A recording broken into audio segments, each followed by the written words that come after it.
All right, welcome. Good morning, everyone. We are here for another QtDay talk.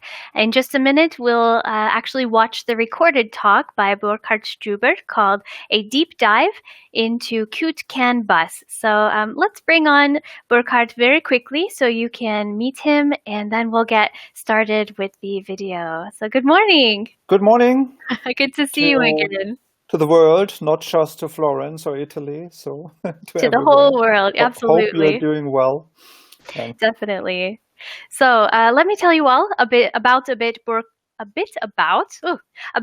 Burkhard here. He has been working with Qt ever since version 1.44 back in 1999, and he has developed quite a few embedded and desktop applications with Qt and QML.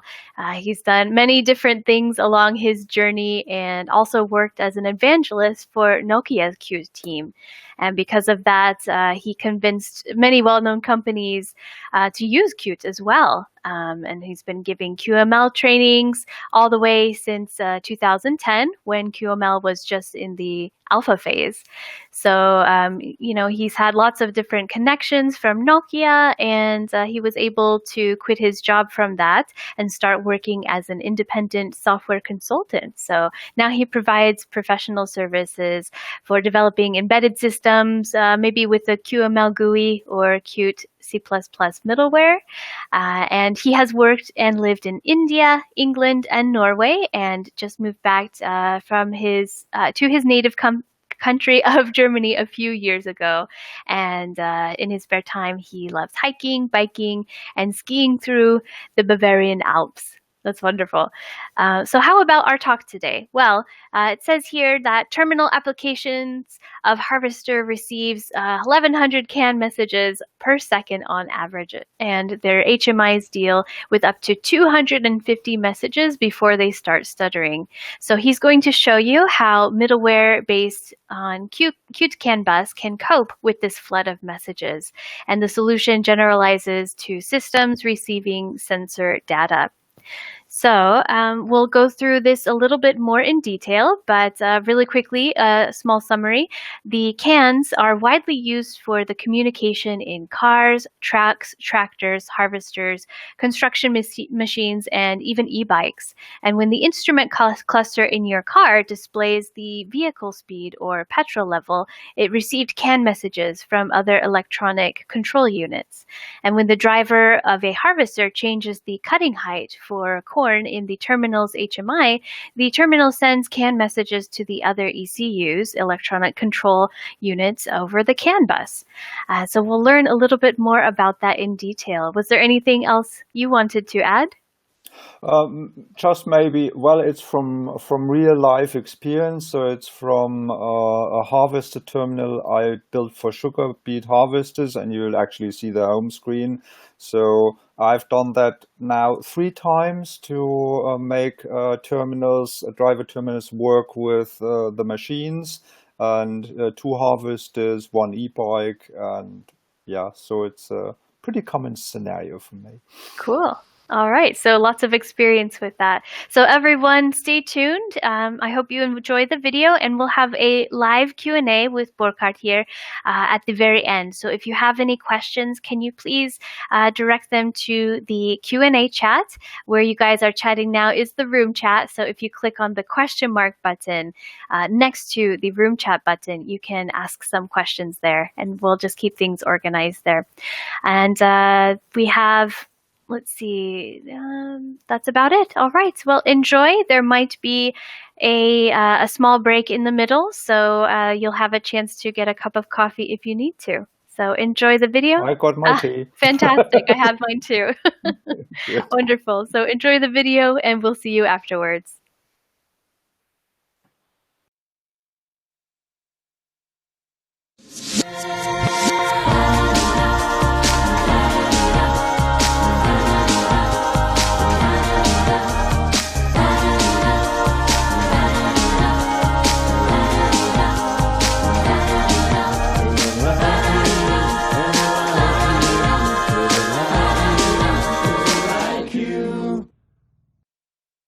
Deep dive into QtCanBus. Here you see the home screen of the Roper sugar beet harvester. The home screen receives roughly 50 CAN messages per second and displays the contents of the CAN messages numerically or graphically. Every number on the home screen is extracted from a CAN message. Also, the axle positions and wheel positions are extracted from CAN messages. So the angles are extracted from the CAN message and then displayed graphically. So are the needles here in these analog instruments. CAN messages come in two varieties: peer-to-peer messages and broadcast messages. Peer-to-peer messages are used to write and read the properties of remote ECUs. All the numbers on the left-hand side of the home screen are properties from remote ECUs. The 5 main ECUs of the harvester have together 1,800 properties. The second variety of CAN messages are broadcast messages. They are used to publish parameter values like vehicle speed or engine speed or the harvested area. Broadcast messages work similar to Qt signals. The 5 main ECUs define 350 broadcast messages. The ECUs emit 10 signals at 50 to 100 times per second, another 80 signals and 2 at 20 to 50 times, another 200 signals 2 to 5 times, and the rest of the signals a little bit less, something like 2 times per second. If you add up all these frequencies, you would have nearly 2,700 signal emissions per second. Fortunately, this is a theoretical number, because not all signals are sent at the same time. The terminal sees about 1,100 CAN messages per second on average. At peak times it can see something like 1,700 frames per second, CAN frames. If 1,100 CAN messages hit the HMI per second, you know what would happen. The HMI would stutter, if not just freeze. The main goal of the CAN middleware, which is the layer between the QtCanBus and the QML HMI, is to reduce the number of CAN messages forwarded to the HMI. The HMI works smoothly up to 300 CAN messages per second. And on average it will have to handle something like 50 CAN frames per second. In my talk, I show you how to reduce the number of CAN messages from over 1,100 to less than 300 frames per second, and how to avoid write buffer overflows when sending 100 or 200 messages without a pause.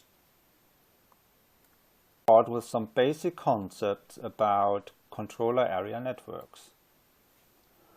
First thing we look at is the CAN bus architecture.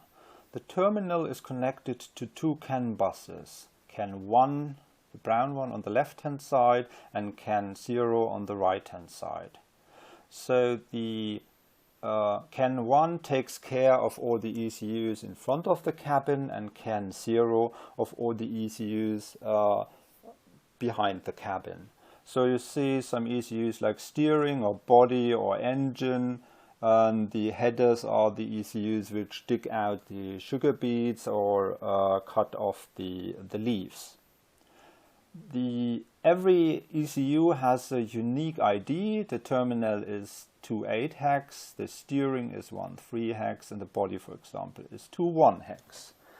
The communication principle is publish and subscribe, which you know from signals and slots, from Qt signals and slots, or from MQTT. It's exactly the same.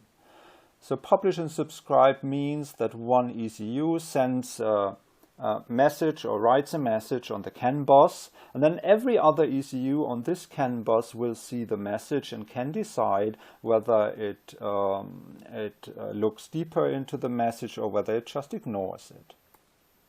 A CAN frame is always made up of a frame ID and a payload. We will only look at so-called frames with extended frame format.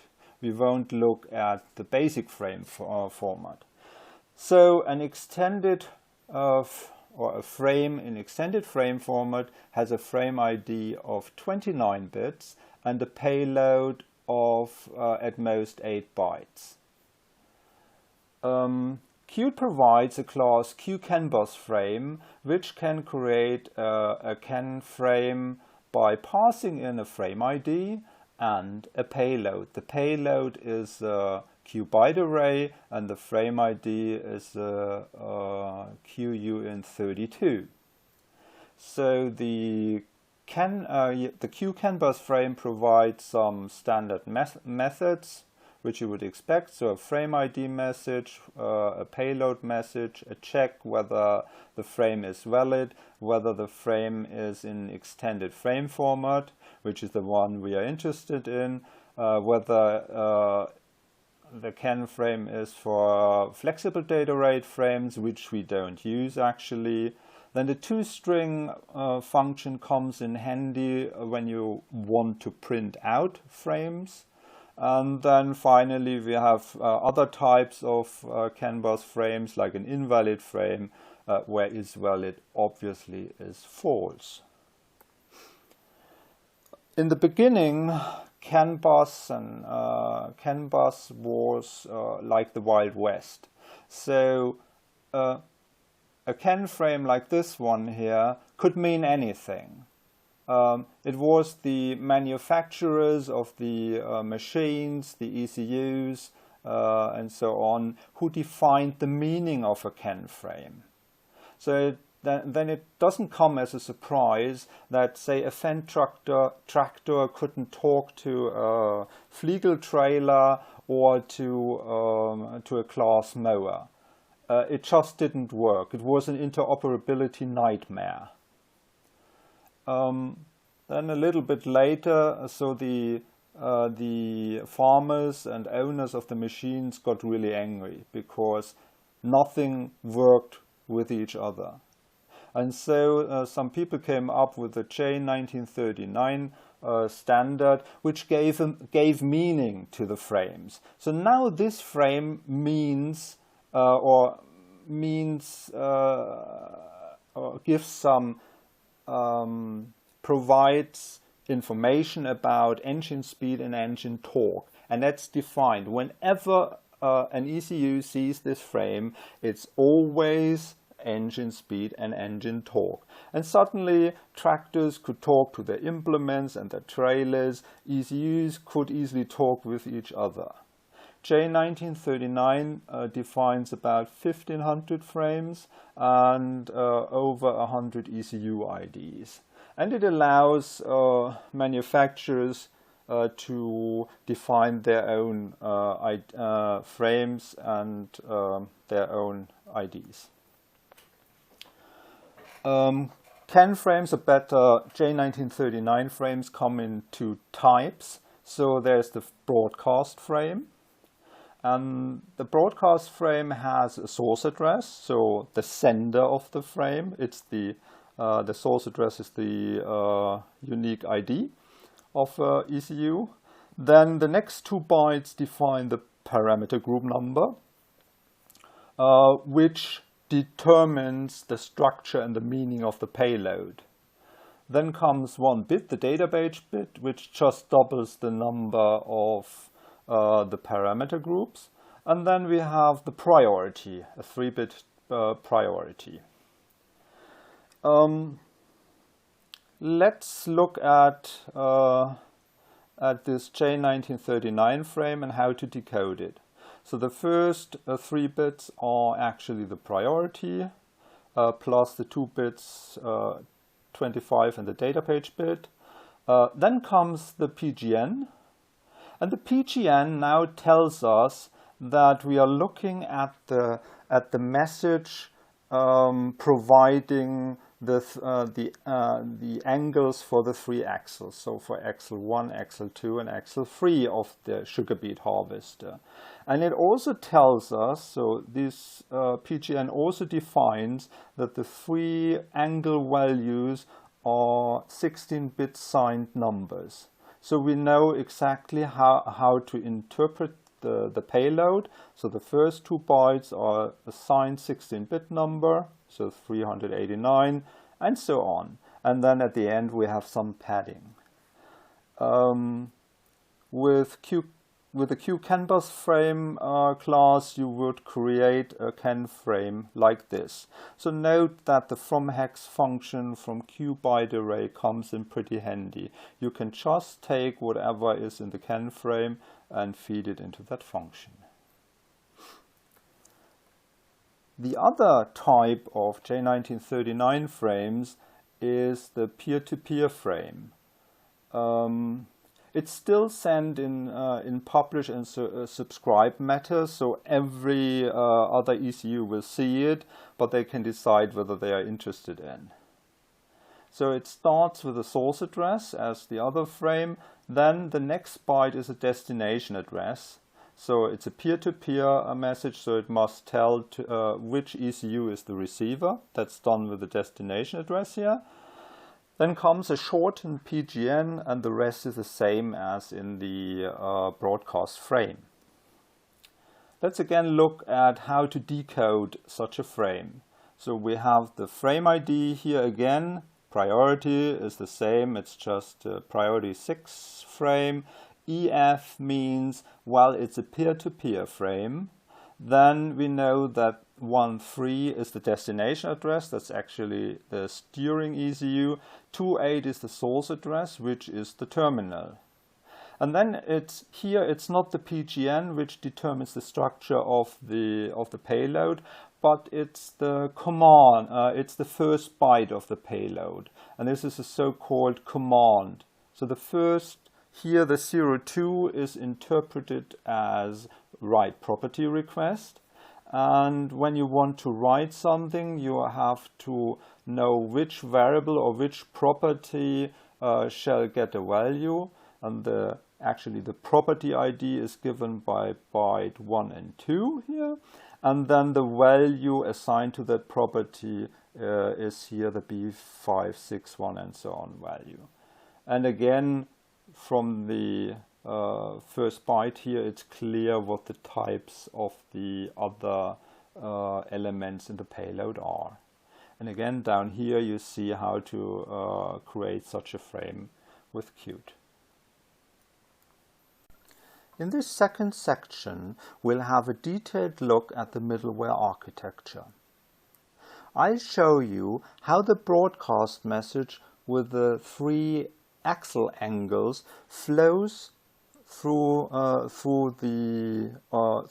the middleware layers up to the QML HMI, where it is finally displayed. So the body ECU writes the broadcast message with the 3 axle angles to the CAN bus.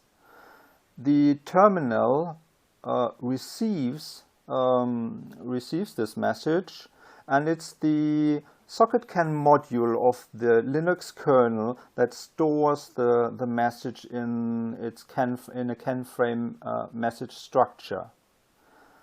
Then the SocketCAN plugin of the QtCanBus device takes over and converts the CAN frame structure into a QtCanBus frame object.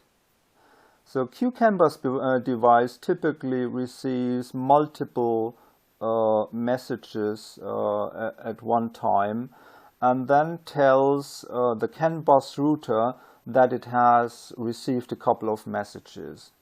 The CanBusRouter then decodes the QtCanBus frame into a J1939 frame. It looks at the source addresses and routes the frames to the proxies corresponding to the ECUs from which it has received frames. So in our example, we have received a frame from the body with the 3 axle angles.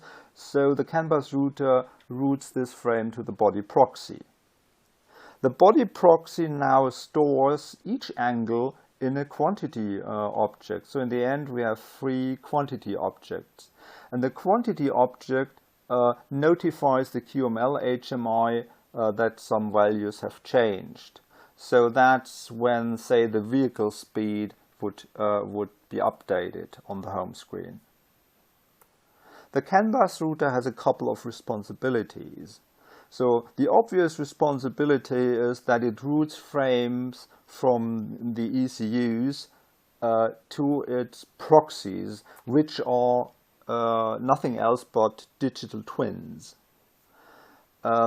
The second responsibility is to reduce the number of frames seen by the HMI. So this is where the 1100 frames that the terminal sees per second are reduced to a more bearable load of 300 to 50 frames, CAN frames per second the QML HMI will see.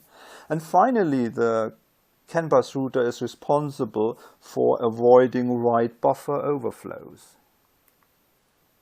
Application can receive and send CAN frames.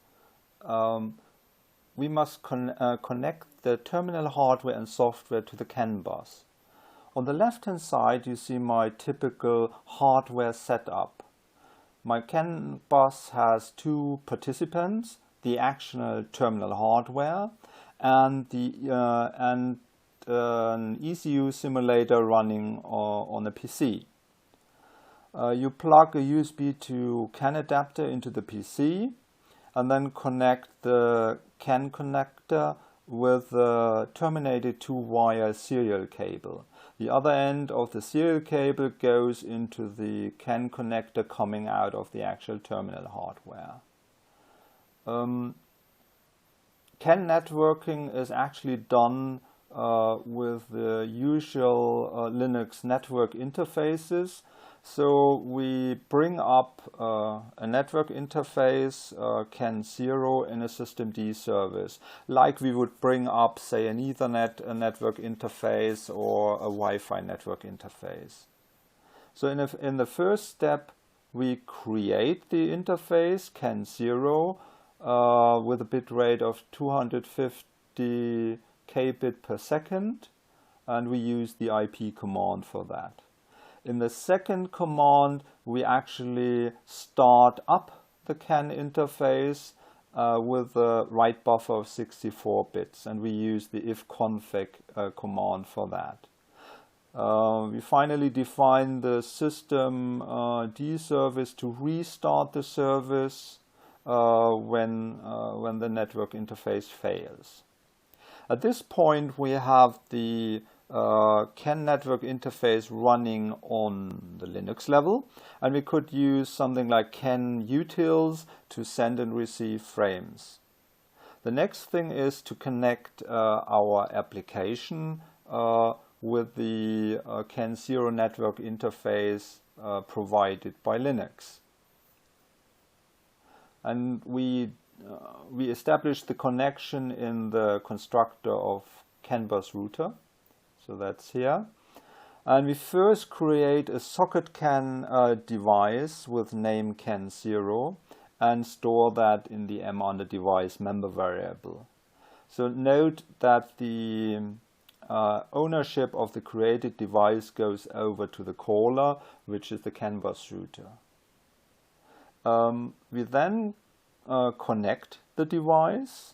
So this connects our application with the CAN 0 network interface we created on the Linux level.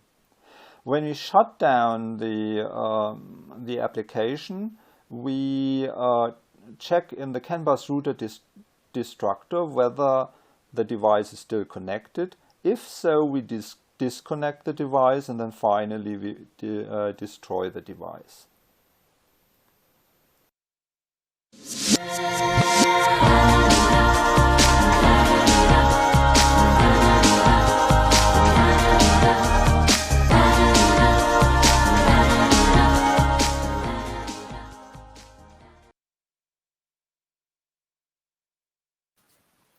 All right, everyone, we are going to take a quick 5-minute break. So it's 25 now. See you at 30 past the hour. Have a good break.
All right, everyone, welcome back from the break. We are ready to do the second half of the video, so please stay tuned and keep your questions ready for the end. See you then. Bye-bye.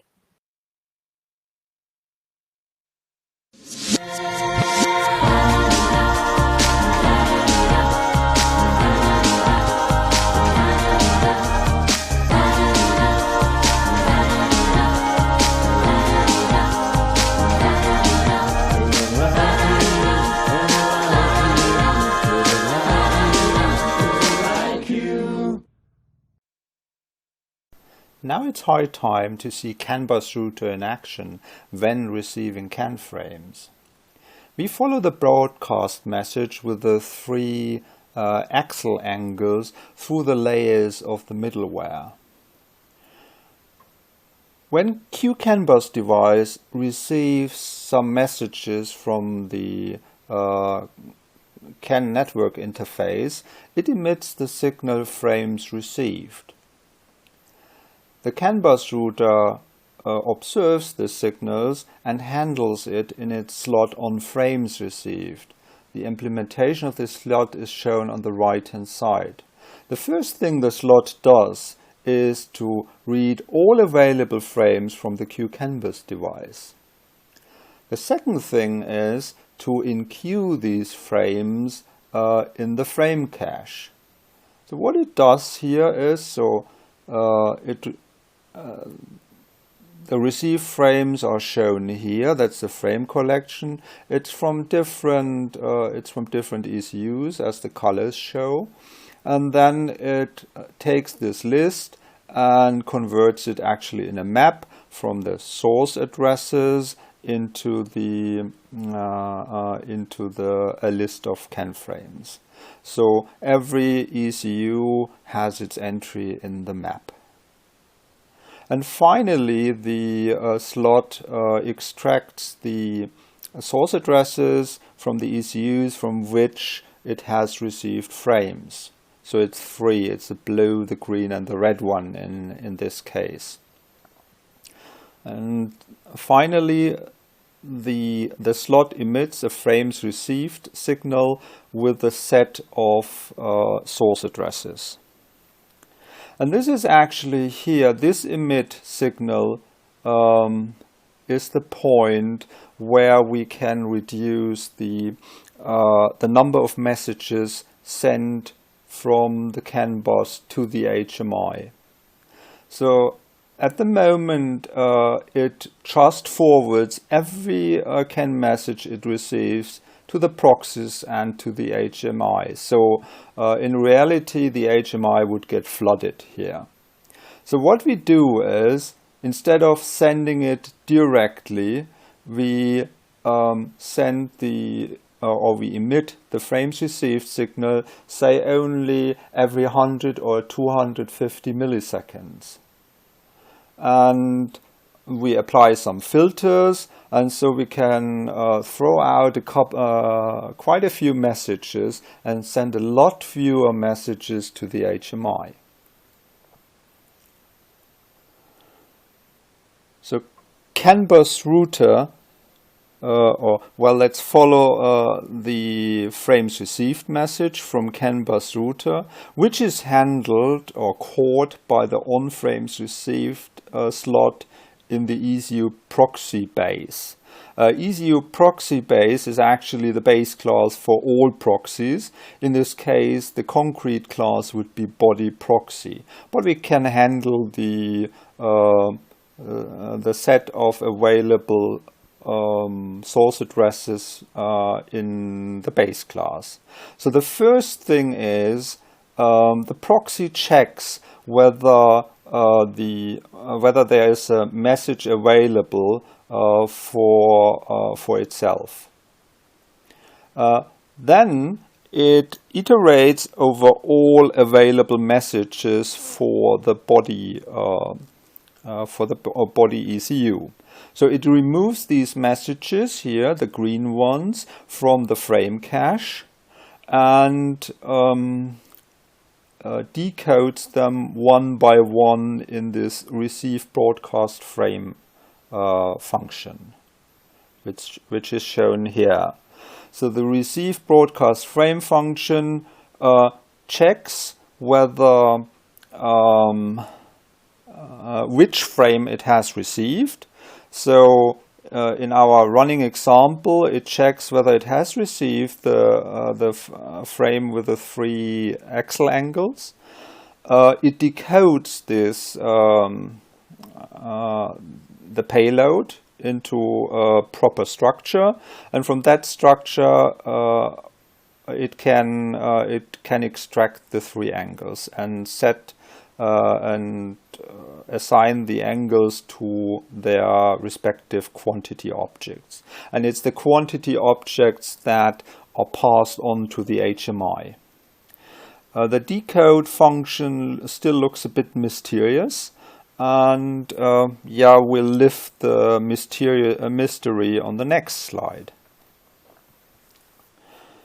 So we are looking at a J1939 frame, and with a payload of 8 bytes.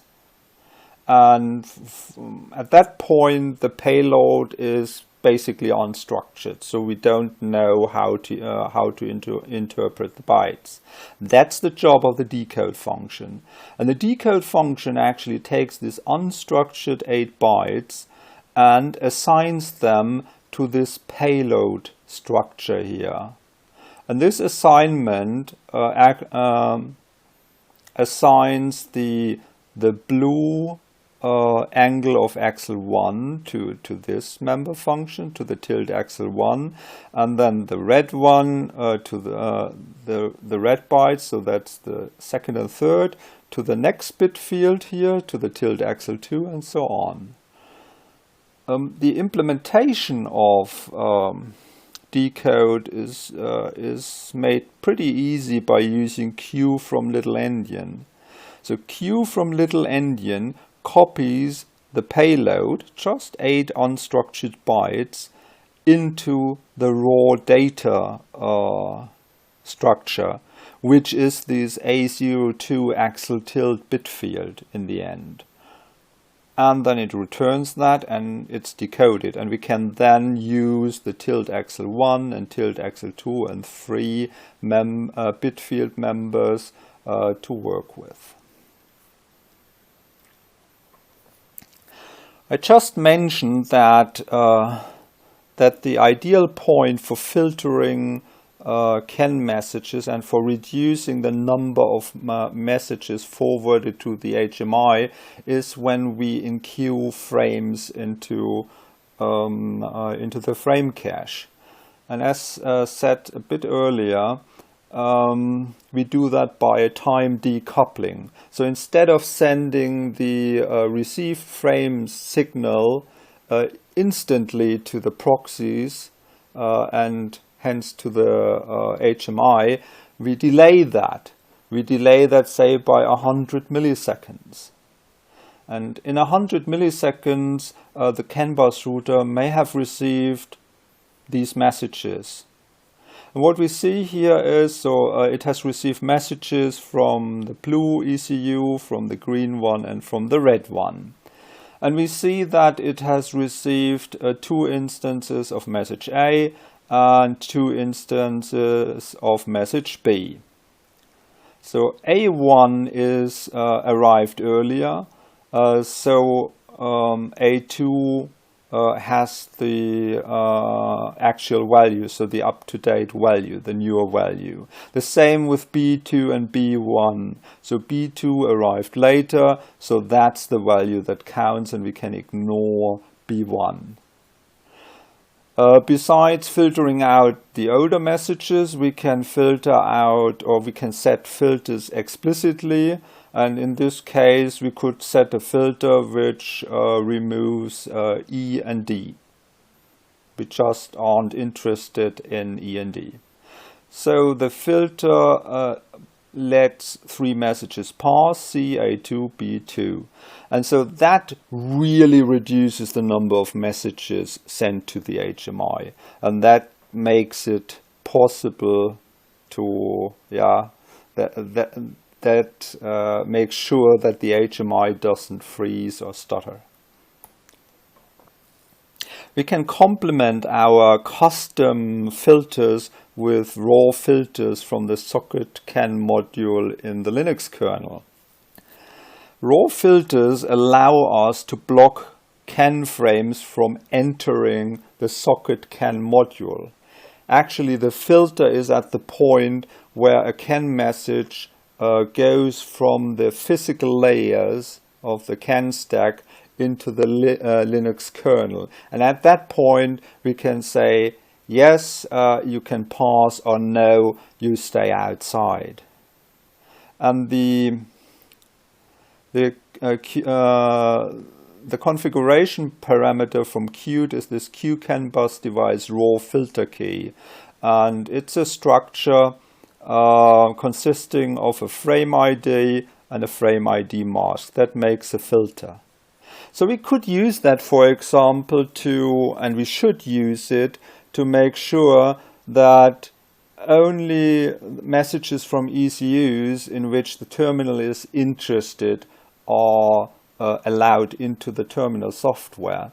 So we block all the ECUs in whose messages we are not interested in. And we do that with such a raw filter. So actually every ECU proxy sets a filter in its constructor saying the kernel should only let messages pass which are directed towards me. And that reduces the number of messages in the terminal software significantly. In the previous section we saw how CanBusRouter handles incoming frames. In this final section we'll see how CanBusRouter handles outgoing frames. Our use case looks as follows. The driver changes the turbine speed from 7 to 5.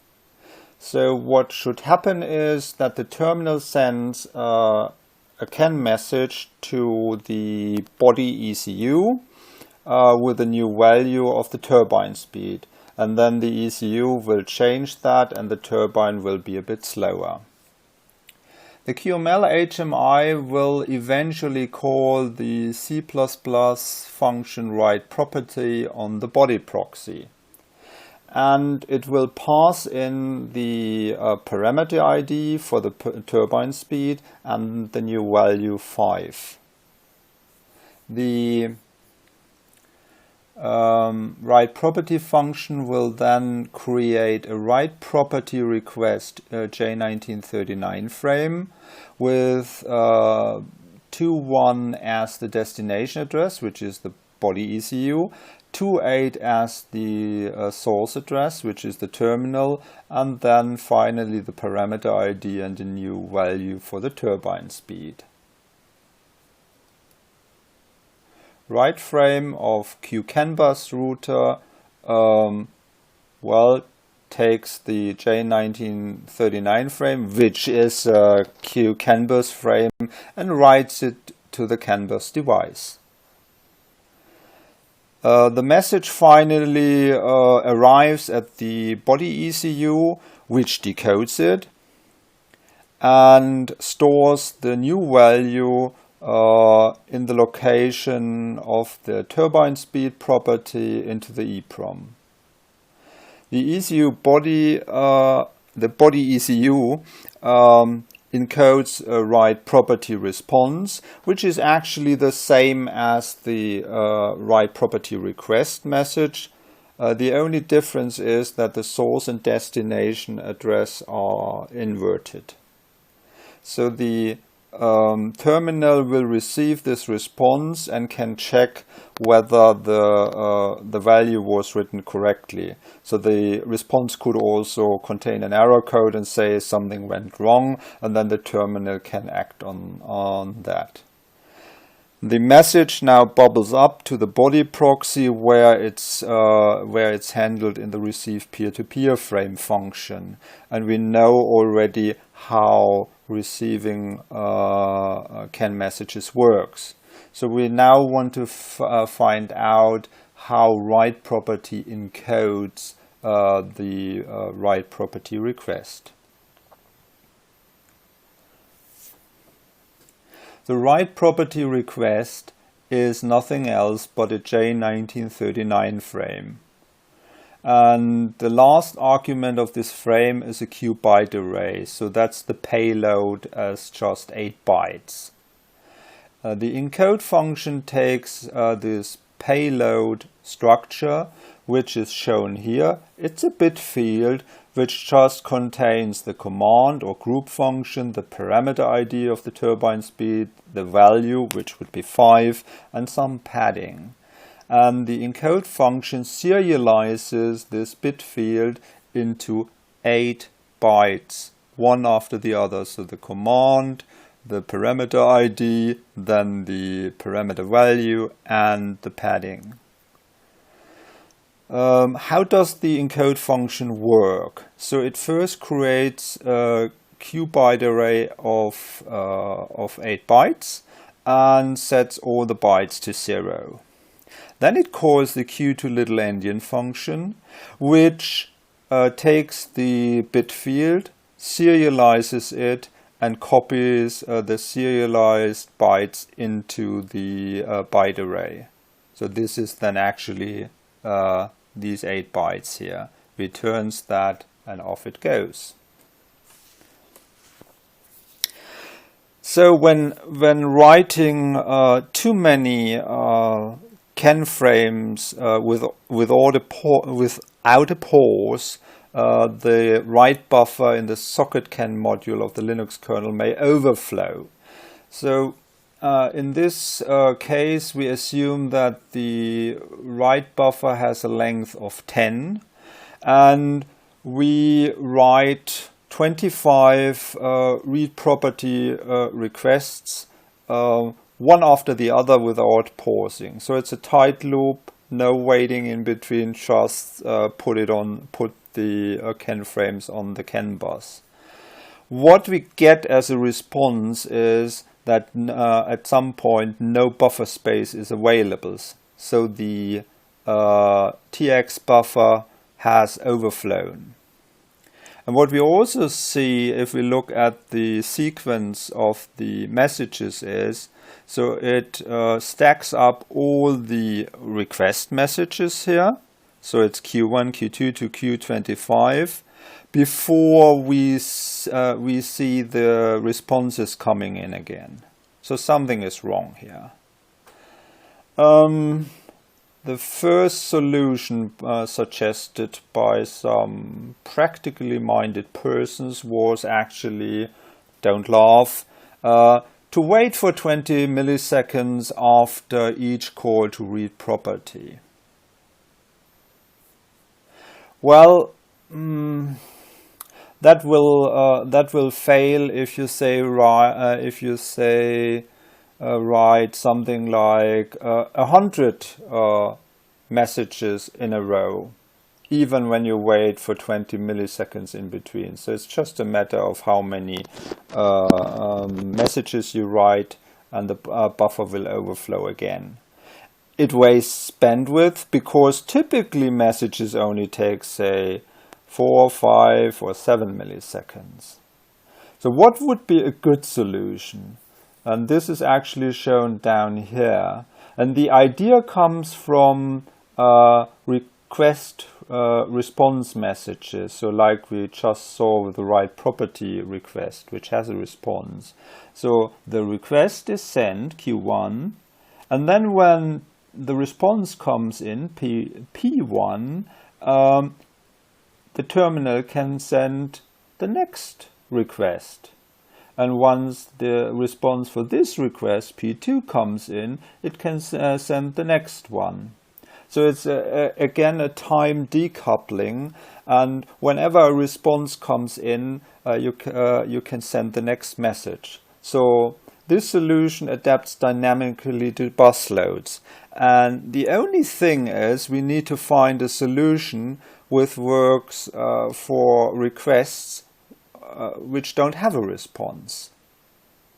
And this is where the receive own key configuration parameter of QtCanBus device comes in. So we set this receive own key to true on our CANBus device. And what happens now?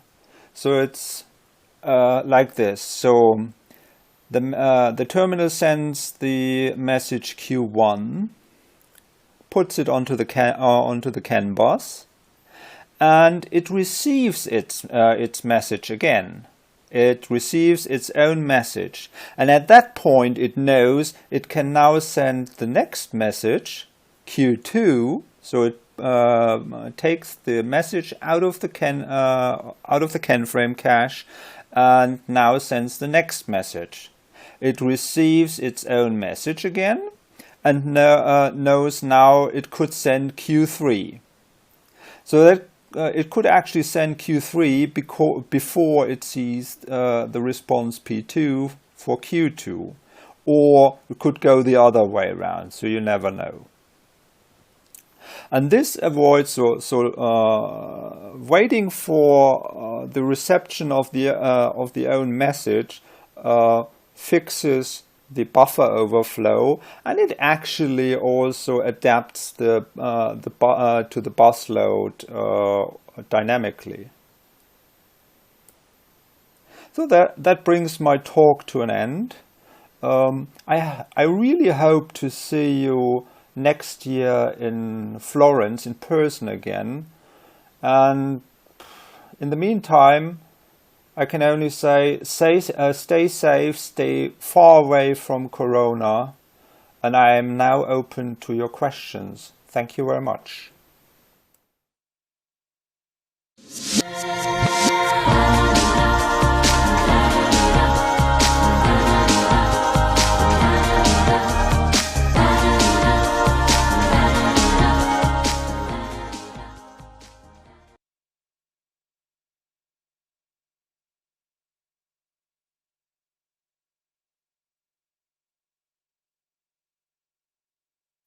There we are. All right, everyone, we are ready to do the live Q&A. So let's go ahead and bring Burkhard back to answer questions. Hello, welcome back. Thank you. Hello. Yes. Well, I want to say I saw a little bit of conversation about payload structures being marked packed in the chat. Would you like to elaborate on that at all for those of the viewers who might not be seeing the chat? Sure, no problem. Thank you. I had the time to read up a little bit about packed structures. I think that Filippo is right. So the problem with bit field structures is that different compilers may assign the bit fields different, maybe in different orders, or they may put in some padding in between. That's what Filippo is aiming at. And so, well, from compiler to compiler, it differs. That's the first thing you must be aware of.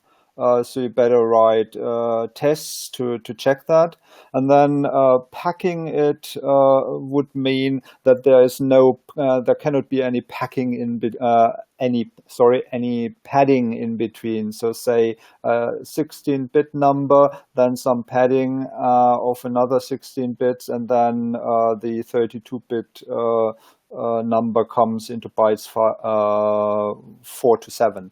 So that wouldn't be possible if you pack your structures. I haven't seen any problems with not packing them, but it's probably a good idea. And yeah, thanks for the pointer, Filippo. Great. Yeah. Thank you for elaborating as well. It's always good to clarify these things, especially for people not watching what was going on, not watching the chat. I mean, what was the question? So thank you for explaining that a little bit more. Sure. I don't see any other questions, just lots of thank yous. You're good. welcome. That means, oh, sorry, you were saying? It was my pleasure. So it's, Wonderful. Yeah, absolutely. It's great that we get to see you twice in one week of QtDay. So thank you again for that. You're welcome. Of course. So if there are no other questions, we'll just say, of course, hope you are staying safe and everyone watching as well. Good, stay at home, all of that good stuff we know. Yeah, unfortunately, and hope to see you next year in person in Florence again. So having some nice chats on the roof terrace, or having Yeah, the good meals and some good wine. So yeah, that's the absolutely. thing that gets lost a little bit with the virtual conferences. But well, I'm sure we'll Yes, see each other next year. Be yes, yes. optimistic. We have to only be optimistic, of course. Absolutely. All right. Well, if that's everything, thank you all to who are watching, and of course, thank you, Burkhard, for your talks this edition of QtDay. You're very welcome, Latara. Thanks. Okay. All right. So we'll go ahead and end now. You take care of yourself, Bye and bye. talk to you Stay next safe. time. Stay safe. Thanks. All right, everyone. So hope you enjoyed that. You can definitely rate the talk on the agenda page of the QtDay conference. So we always appreciate a little bit of feedback there. And so next we have for you at 12:10 p.m. Italian time, so in about 15 minutes or so, we have Design Thinking, Why You Should Always Include UX Processes in Your Work. And that is by Matteo Forni and Tommaso Bovicini. So hope to see you there. Bye.